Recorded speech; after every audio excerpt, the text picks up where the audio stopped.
Hey, how's it going, guys? Domino Paris 21 here, and back again with another little updated deck profile for you guys. So the deck I have to update for you guys is my Dragonic Overlord, the end deck, as requested by a good handful of you guys out there. But particularly, this is going back to the classic, I guess you could say, cross-ride build. Now, Dauntless the End, really good deck, and of course, it's definitely more of a aggressive style of play that the deck has, as opposed to the cross-ride build. Now, the cross-ride build, of course, is designed to be a little bit more defensive, and with the testing I've done, against, like Revengers, Link Jokers, Eradicators, and all these new powerful decks in our meta, I definitely found a lot of great pros to playing a little bit more defensively with the deck, hence the cross-ride build. It's just going back to that same classic strategy of playing the end, which is just sitting on a nice defensive 13k body, bringing constant pressure with the end, which a lot of times I use to keep my opponents in check at 3 damage, to kind of stall out their limit breaks a little bit, unless they want to risk me getting a free Persona Blast, in a sense. And, Kagero, of course, has some of the best utilities in the game to help to pretty much essentially create a game state in your favor. So really, when played right and played patiently, this deck can definitely keep a lot of those meta decks in check, and definitely still, still a very competitive deck. And the end is still a very annoying card, it's a very powerful card too. So yeah, without further ado, let's actually get to it. So of course, for your starter, you have your Little Soldier Conroe. As I always say in every Kagero video, Conroe should always be played as your starter. I mean, for the most part. I mean, he's one of the best starters in the game. It's the reason why he's, like, banned as a starter in Japan. But, of course, this is English, so we can play Conroe, so take advantage of it, guys. And then, of course, for grade 3s, you have your 4 copies of Dragonic Overlord, the Endo, or Endola, whatever. Dragonic Overlord, the End. So, definitely gotta play 4. Obviously, it gets a Persona Blast. And then, 4 Dragonic Overlords. I am still playing the 4. I mean, I know some guys like to revert to just playing the 3. Just because, I don't know, having extra grade 3 sometimes can suck, especially drawing them late game, but I definitely like the 4 just because it's 11k, it's still 11k body, 11k attacker, and it allows you to try and hit the cross-ride a little bit more consistently, so it's pretty cool. And plus, I definitely like the ability of Dragonic Overlord in the rear guard, just because obviously, I am playing stand triggers, so it could be very impactful late game for your opponent by using his ability and then standing him up. So he could definitely come in clutch for you. And I mean, I love the artwork on this too anyway, so he's one of my favorite cards anyway, so I will play 4. So yeah, it's pretty standard for the most part. Now, moving on to grade 2s, you do have your 4 copies of Dragon Knight Nehalem, 4 Burning Horns, and 3 Berserk Dragons.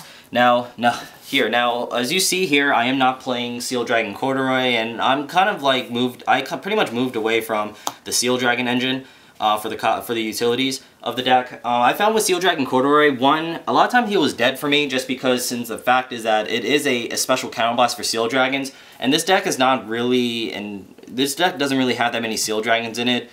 A lot of times Corduroy just sat dead in my hand, so he was just a 9k vanilla.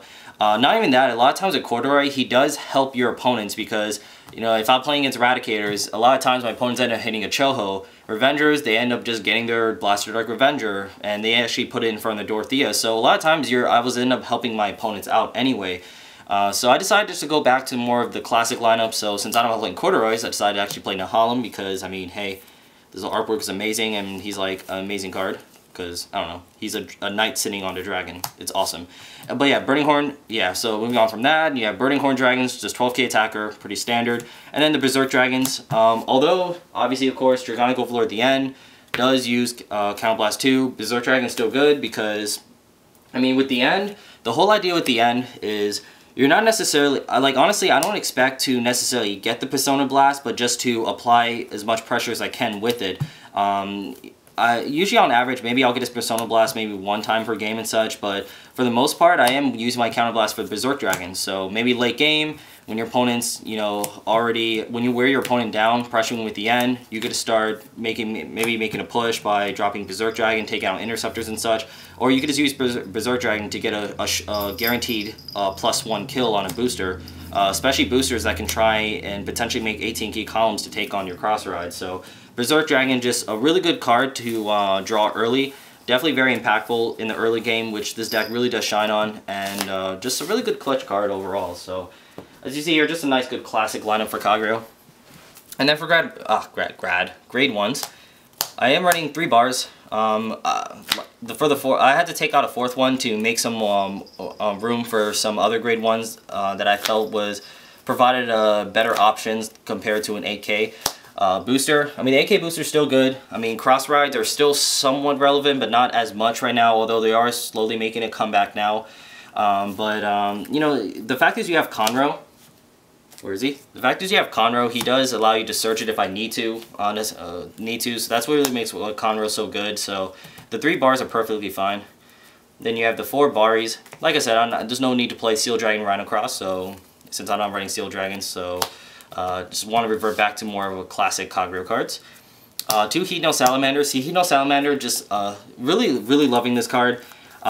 Pretty much, if you're just basically if you're like sitting on a Dragonic Overlord, you didn't ride the end yet, or maybe you don't even have the Persona Blast for the end. It pretty much always gives you a guaranteed pressure card that your opponent has to deal with anyway. Or even if you put in the rear guard, it could definitely give you like 2 pressure lanes, because obviously, you know, you're pressuring with the end, and then your opponent obviously doesn't want to see a boosted Heatnail attack hit because they don't want to see their precious grade 1s getting killed. So a nice good added pressure card, doesn't use counter blast, and can be searched out. Another good card to be searched out with Conroe. So really nice, amazing card. Then I'm running, these are pretty much the only 2 Steel Dragons I'm running, but 2 Steel Dragon Kersey. Just another good drop and drawer that when you place it on rearguard circle when your opponent has a grade 2 Vanguard and or rearguard, so really good. 2 Gojos, just another more cards that allows you to cycle through your hand and pretty much try and fish for the Persona Blast. So he's good early game. Although you rested, you obviously lose a boost, but he's a 7K booster and he's good early game to try and fix bad hands as well. And then the 1 Aermo, because obviously mainly the main search target for Conroe most of the time. Just a really good card. So you have 5 good ideal draw cards, I guess you can say, to help fish for your Persona Blast. So it's simple as that. So pretty good solid grade 1 lineup. And then for triggers, you have your 4 Flame Seed Salamander and the 1 Steel Dragon stand trigger. Just 5 stands, 4 Gatling Claws and the Steel Dragon draw trigger for 5 draw, 2 crits, and 4 heals. Basically, the idea with the lineup, I am running stands. It's something that was kind of new to me because I never was a huge fan of stand triggers, you know, from the beginning. But I definitely undervalued how good stands are in this, especially in a more defensive deck like this, where you're kind of playing a little bit more passively. You're not really trying to go for a lot of damage at your opponent, because especially nowadays, if you give your opponent limit break a little too early when you're not ready for it, you can definitely get greatly punished for that. So stand triggers are really good, because for the most part for my playstyle with this deck now, I am very aggressive towards my opponent's rear guards, try to potentially force out my opponent's hands. As one of my good buddies, Zag, another great YouTuber, always says, stands gets rid of hands, or as a song we like to say, stands to drop them hands and such, but that's another thing. But yeah, stands is really good just to give some more added pressure to my opponent, try and force out more from their hands so they obviously have less to deal with the end with. So it's really good in that aspect. Then the 5 draw triggers are good. Gatling Claws, I did go back to running 4 Gatling Claws just because they're just so good to really snipe out those precious starters a lot of decks really rely on. Flame Seed Salamander is another good starter killer as well. So you pretty much have 8 starter killers, which is nuts in this deck. And then, what's this? I can't pronounce this, but the Steel Dragon draw is just still good to have. It's a good Margot clone to try and make some, good columns late game. And then the 2 crits, I still run 2 crits, just so my opponent can see that I run crits in the deck, and it can definitely be a surprise factor for them, because obviously if they don't see crits all game and all of a sudden I crit them at like 4 damage, then they get surprised. And you just want your opponent to know that you still run crits, so they still have more of a reason to guard your Vanguard at 4 damage. So yeah, it's a really good balance on the lineup, really happy with that. So yeah, guys, overall, I mean, like I said, this is pretty much going back into the more classic style of play for the end. But like I said, when played right, this deck can definitely keep a lot of decks in check, as it always been, and the utilities in Kagura, like I said, are still very, very good. So you will usually always have a nice, good game state in your favor. But yeah, guys, that is my updated deck profile. As always, leave a comment down below with any questions, concerns you may have, or PM me if you want as well. And as always, guys, thank you guys so much for watching. Don't forget to give a thumbs up to this video. It's always appreciated. And subscribe to my channel if you hadn't.